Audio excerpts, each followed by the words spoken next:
Bitcoin mining is an essential component to ensuring that the Bitcoin network is secure. Its proof of work protocol provides second to none security for its global and decentralized network. As it becomes more competitive to secure the Bitcoin network, the energy demand to keep the network moving forward continues to grow. Bitcoin mining provides the world with a new demand for renewable energy and a solution to not waste what was once cast off as lost energy and can now be harnessed to create an economic output. On this episode, I chat all things Bitcoin mining with George Pate.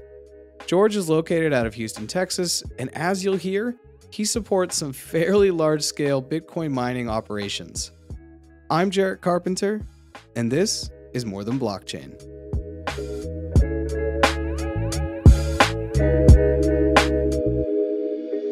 George, welcome to More Than Blockchain. How are you? Jarrett, good morning, man. How are you doing?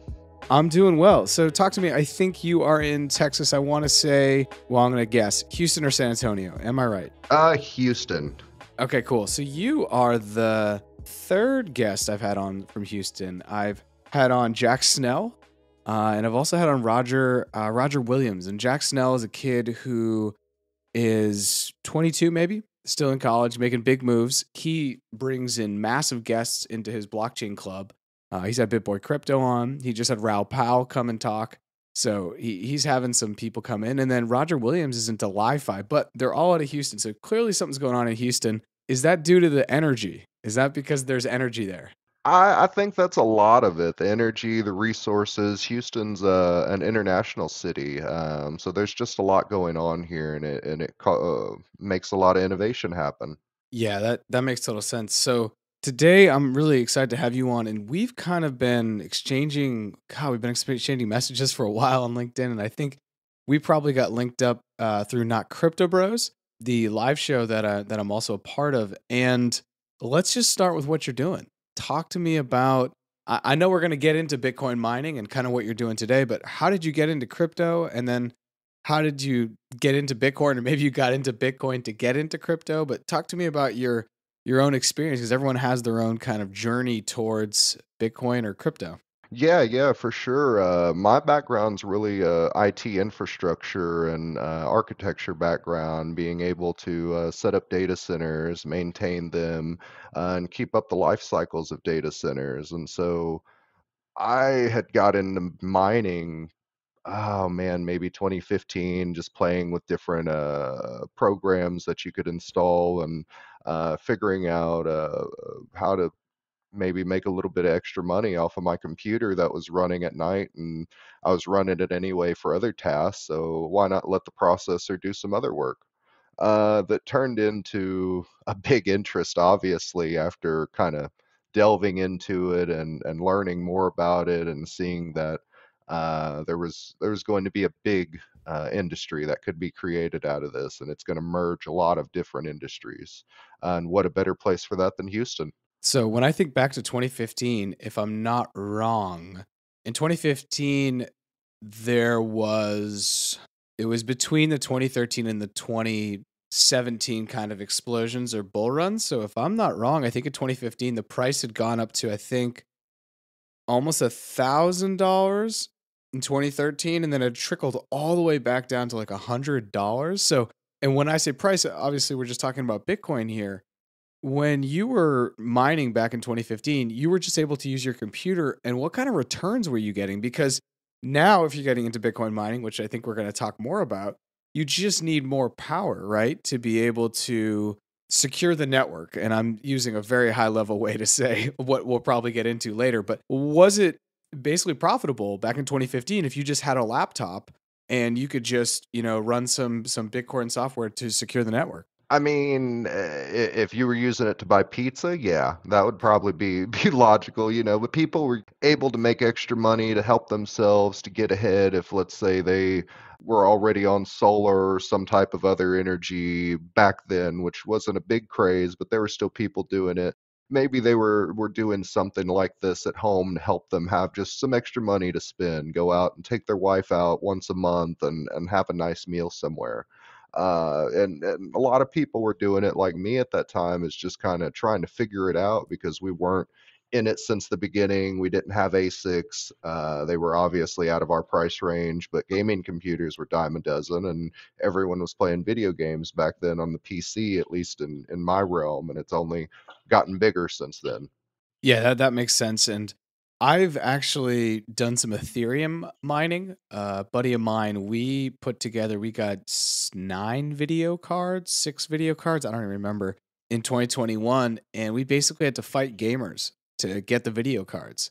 Oh And that yeah, was oh yeah. obviously for Ethereum. They weren't ASICs, strictly just for Bitcoin. But it was an interesting thing to have to basically fight young kids, young boys primarily for, fight their fathers essentially on eBay or online to try to get at these things, especially when 2021 we were in a chip shortage. And so we were dealing with all that. And so the price even went higher due to the pandemic supply chain issues and the chip shortage. So, okay, let's fast forward to today. You got in 2015, you started playing around. Where are you today with Bitcoin mining? Talk to me. Playing with big solar farms, unfortunately, man, like huge ones made for mining and big rig setups. I mean, 2013's when it died for GPUs. I was getting into it and playing with it, so I was almost late to the party because I was in infrastructure and busy with IT and corporate and other things like that. And I didn't really have time to lab at home. It was Cisco based stuff and other things. So what I'm in now kind of help bring all of that together because it is getting to a point where you need bigger setups that will involve people that know more architecture and infrastructure. Yeah, so talk to me about where the setup is now. And I guess what I mean is if we just go back to 2015 and you're saying you can use a laptop to make enough money to buy pizza or, to go to dinner, to get that same amount of Bitcoin out, basically the rewards for securing the network, what do you need now? If you needed a laptop in 2015, I feel like now you need a substantial amount of hardware put in place to get that same amount of Bitcoin out. Is that more or less accurate? More or less accurate for sure. I mean, I've still got some GPU rigs running on Kudo Miner that auto convert everything to Kudos or to Bitcoin or whatever coin that I want. And it makes me enough monthly that I can do certain things that I want. They're on a solar setup at my personal farm just for my own use, but for other people that are trying to break rewards and trying to get ahead and really try to stack sats, you're going to need these large setups, or at least start hosting at a setup like that if you can't host your own, because it takes a mix of knowledge to run an ASIC at home. And some will argue against that and say it's pretty simple, but electricity is not that simple, especially when you're going up to what the ASICs require. You're getting off of the American standard and going to another standard that's a little bit difficult for some people to understand here. One of the things that I was hyper aware of, and my buddy really set up the entire situation when we were mining Ethereum, and we're up in Massachusetts, and electricity is very expensive. And to give you an idea, and you may faint and fall out of your chair because you're down in Houston and you guys, have cheaper electricity. I think it was 21 or 22 cents a kilowatt. Oof. So I know, which is probably, and if you could talk to me about your overall electricity expenses, I'd love to hear that because I was talking with somebody in Houston. They are basically taking plastic and turning it into certain rare earth metals. And we were talking about electricity because it's kind of a fascinating thing. When I told him that we were on 21 or 22 cents, he almost died because he said, "Hey, I'm in Houston. We have electricity by the barrel, and ours, the electricity he was getting was all green. So it was carbon neutral, and it was 6 cents a kilowatt. So, what are electricity costs down in Texas? Because I do believe that combined with some of the tax regulation, is that why people are moving to Texas to mine Bitcoin? I believe so. Texas is a large provider that exports a lot of energy throughout the nation. Regardless of what people think about ERCOT or not, they can still sell to the rest of the nation through ways that are set up for that. And so right now there is a huge market to look for this cheaper electricity, and for Bitcoin mining, sometimes even 6 cents isn't enough, just depending what your capex was putting your project together. That can totally hurt your price of electricity to make it to where you should have upped your capex and went renewable, or instead of connecting to the grid, because now you can't get a steady flow of green energy, and you have to use dirty energy from time to time. And these things are really what correlates the price of Bitcoin, because if we could get to where this infrastructure is reliant and on its own and not grid connected, the price of Bitcoin will go up and the price of electricity will go down. And when you say not grid connected, is that a code for renewables? That is a code for smaller grids, microgrids that are a synergy of grids, because I don't believe we'll ever get to this quote unquote full renewables, if that may mean solar, if that may mean what have you. I think really there's a definition that needs to be for renewables, and that is something that we can repurpose, maintain, and keep using. How much of the and we're really skipping around here, so I'm hoping people are following us here, but I'm just a kid in a candy shop because this is so fascinating to me because I do think the future of Bitcoin and I guess other proof of work cryptocurrencies, even though there's like very few that are high level like Bitcoin, since Ethereum went from proof of work to proof of stake. But how much of the Bitcoin mining in Texas is on renewables as opposed to using fossil fuels? I would say there's a large amount of it that's on renewables now, even the grid connected, because they're forced to use renewable from other sites that can be sold to them. And the sites that have the renewable are making so much electricity that now they're finally able to sell it, and use it as they need to. Really, what's going on is we have too much electricity in Texas in some places, and the markets, unfortunately, instead of selling it cheaper at cheaper costs, they would rather just burn it off and not have it used. That makes perfect sense.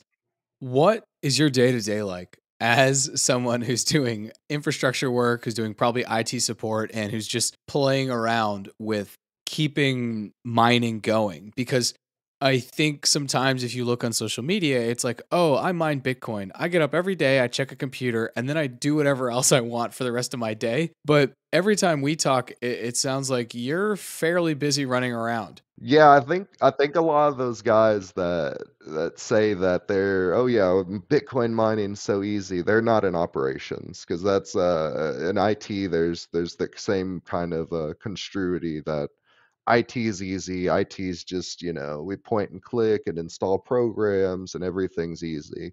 It's all easy for the people, doing their job, but let's say for operations, maybe not so much. There's war rooms and all these things that go on in the background. And so for a data for me, it's managing the mine, looking at uptime, looking at downtime, looking at the electrical of the site and making sure that it's kept up, and making sure to check that all the breakers are how they should be. Really, just maintaining site awareness at a whole, because you have a lot of moving parts going on at these sites with repairs, with installations. They're living, breathing entities. There's very few sites that you can just set it and forget it, because there's still maintenance that has to be performed in these things, even in immersion mining, which is kind of the end goal, hopefully, for all of the industry, is immersion mining, a sit it and forget it type environment. Yeah, I'm really glad that you spoke to that because I've just seen a lot of people being like, "Oh yeah, it's a set it and forget it," and I'm just like, there are very few things due to like the laws of thermodynamics that you can just kind of leave and then they're going to continue. Energy always needs to be put in on some level, even if it is just a maintenance issue. And can you describe to me what the mining rigs and the mining setups and the site looks like where you're currently supporting and maintaining? Because I've seen online, I mean, these warehouses full of ASICs that just looking like an incredible operation from an operational standpoint. How many ASICs do you have running? Like, how big is the footprint that you're currently a part of? I'm on a fairly large farm right now. It's one of the largest solar farms for doing just Bitcoin mining right now. And it's quite a large footprint. I'd say 400 or 500 acres roundabout of solar panels just for this purpose. Just to put it into scale, we have done quote unquote big box mining, like you were describing. That is these large setups, industrial complexes that have been repurposed for mining because they have the electricity or the connections available there already. Or you have sites like I'm working that have been developed just for these purposes off of swampland that needs to be made into a renewable resource that are used with container mining. And so a site like this, it's a lot to maintain because sometimes the price of power is more than the price of Bitcoin, and you have to go into what we call a curtailment. And the site will have to sell power back to the grid in order to please the company at that time. So if you've got multiple business verticals, you have to pay attention to that.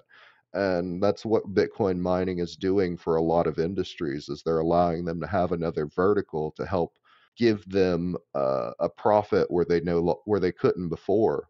Like we're seeing the natural gas flare sites. I've set up one of those that this is a gas that normally would just get flared off into the atmosphere, and you're running these companies into a negative, but now you can take that and turn that into a positive and start making money off of it where you used to lose money.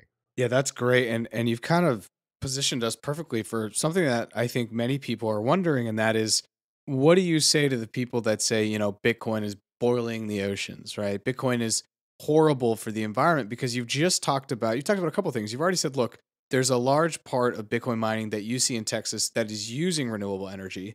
And you're also talking about this other part where it's like we used to have all these, the gas flares, or, we used to just lose energy as part of the process, and we would just chalk that up to that's part of the process. But now we can go and actually commodify that, put actual value back onto that, and get kind of economic energy out of that. So it's not just lost energy, and it's not just, spewing gas into the air. So if someone comes along and they're like, hey, George, that's really cool. I hear you're doing that, but I'm an environmentalist, and I've heard that Bitcoin mining and cryptocurrency mining in general is bad for the environment. Where do you start to answer that?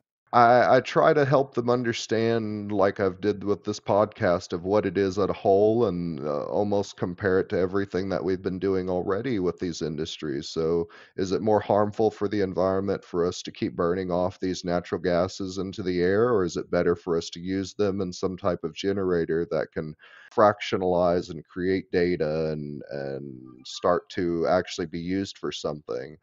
Same with these giant power plants that used to just steam off all of the energy into the air because the price of electricity wasn't worth them selling it for what reason. So now they're actually able to put containers behind the grid and help the environment rather than hurt the environment.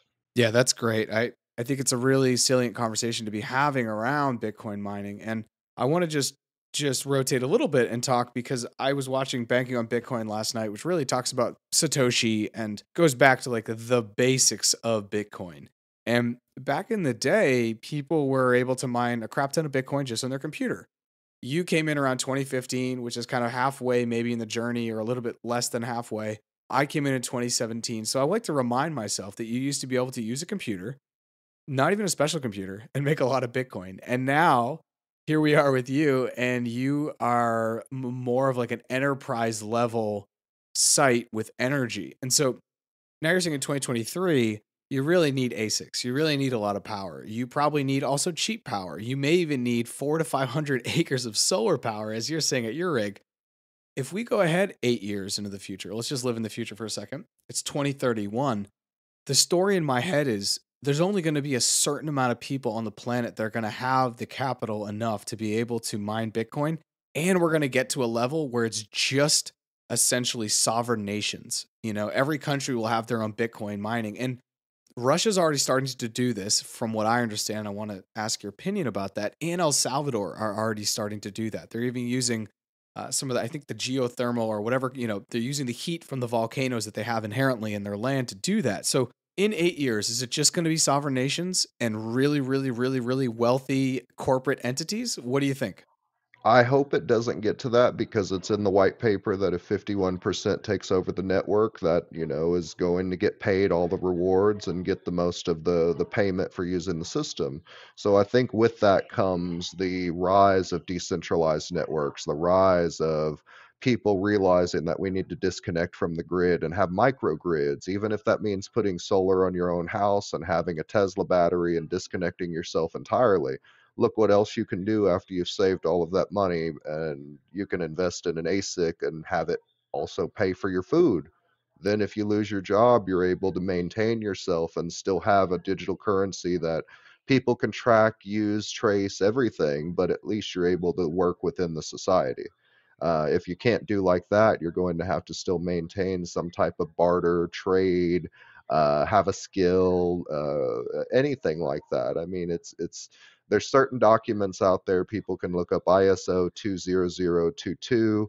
People can see the correlations that are out there with the Bitcoin white paper and start to really put things together that this is going to happen regardless. And it's set in already on how we need to try to maintain it. And that kind of reminds me about the big thing to remember is not your keys, not your crypto. And now it's almost turning into if you're not in control of your own miner, it's not your miner. Hosting companies are very, very good, and there's some out there that are excellent, and they don't get the recognition that they deserve for giving the customers the options that they need. And there's some other ones that they sell shares or they just sell hash rate. You never get a machine, so you don't actually know what you're getting, and maybe someone's shaving your hash rate.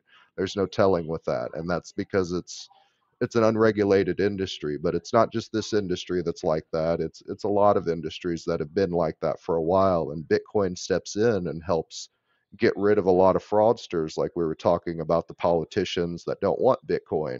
Well, why is that? Because your transactions now can be seen by everyone and we can track and trace you just like you can us. Yeah, there's a lot of questions there about the privacy and the transparency. And I think one of the most important things between constituents and a politician is transparency. Because if you just have the blatant transparency, then you can start to build trust. Building trust without transparency is like blind faith in many ways. And we've kind of seen that fail. And it's just been really tough, I think, in the last couple of weeks to see a couple things. And we're both stateside, so we can kind of talk about this as people from the States. But it's like, look, in the last couple of weeks, we've seen banks fail after we've seen government institutions telling us that they weren't going to fail. And at the same time, we see school children continually being massacred, and politicians I just don't think are making the right decisions. So we're at a place where it's like I don't believe that the politicians are really aligned with kind of like what's best for society. And Bitcoin really is starting to also show that wedge for me because we're starting to see the I was going to say the fractioning, but kind of the fading away of the dollar being the thing on the planet. As we see Russia and China come together, as we see France, I believe, pay for energy from Russia, not with the dollar. And if it's not going to be a petrodollar, it becomes interesting how that's going to work. Do you in your circles, do you guys like for you, what's your long-term thing with Bitcoin? You've just basically talked about how if you don't have a miner, you may be putting yourself in a precarious financial situation. And with that, I want to just make sure that we get one thing clear. You can still mine with GPUs. Don't let that misconception get you. You're going to still stack sats. Any way you can stack sats, everyone needs to. And you should look into all the apps and everything that you can stack sats instead of using certain credit cards. There's other alternatives. There's apps out there that if you don't get rewards off of your card, you can share your bank account information with this app and then you can start to get rewards with them and stack sats that way. So there's multiple ways to do it. And I never want to put down GPU miners or anyone that does CUDA mining or anything like that because you're stacking sats regardless, especially if you know Forex and you know how to use cryptocurrency, then you can definitely trade off Raven coin or whatever and sell off for BTC. Yeah, yeah, for sure, and I'm glad you said that because I do think that there's a billion ways to get Sats right now to get pieces of Bitcoin, and it's imperative that people start to think about how they do that. Do you have any like specific tips on how you go about stacking Sats? Do you have a credit card where you get Bitcoin rewards? You just actually mentioned something that I found to be interesting that I didn't know about. You said you can link your checking account and then They're not paying me or anything for this. Lolly, Lolli is the app. It's a very good one that you can get into and you can start to stack sats with it. okay, how does that work? It links up to your credit card or your bank card, debit card, and you can turn these things into a reward card now by running it through this app. Wow. Are you using it? I am actively stack sats daily, kind of just by using the app and doing a tap on the button.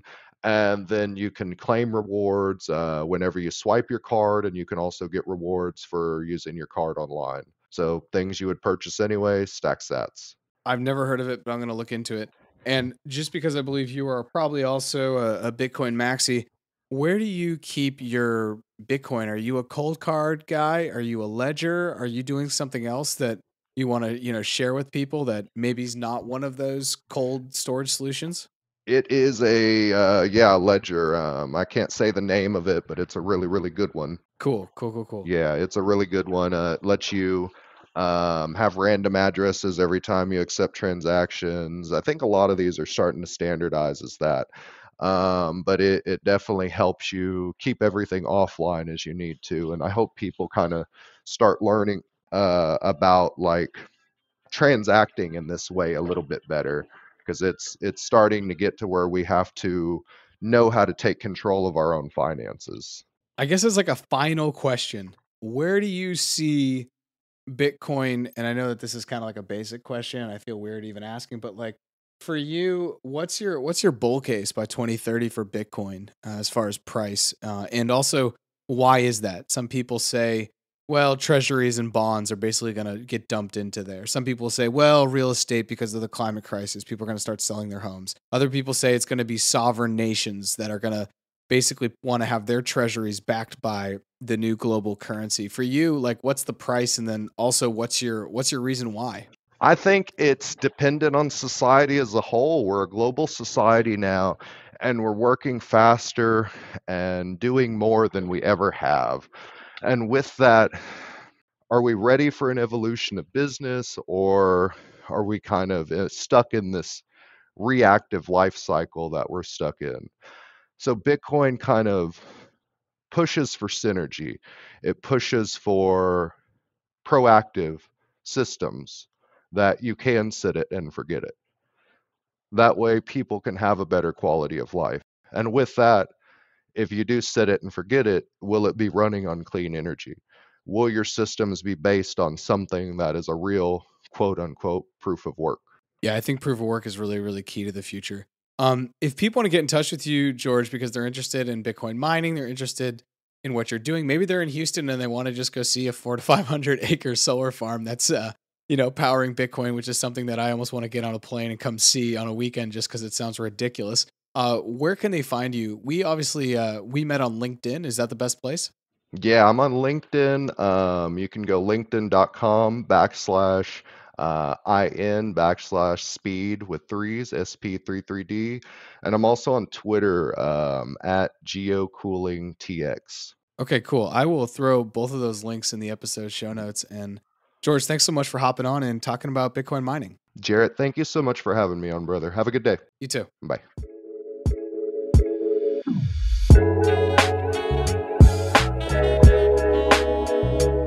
Thanks so much for checking out this episode. And if you'd like to get in touch with George, go ahead and check out this episode's show notes. I'll be sure to leave all the links he just mentioned below so you can get in contact with him. As always, find us on social media at More Than Blockchain and follow along. If you don't already follow us or haven't subscribed on YouTube, go ahead and do that. I'm putting up content there weekly that's exclusive to YouTube. No matter where you're listening to the pod, please go ahead and subscribe.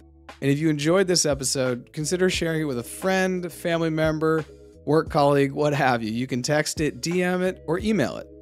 Thanks once again for checking out More Than Blockchain, and I'll see you next time.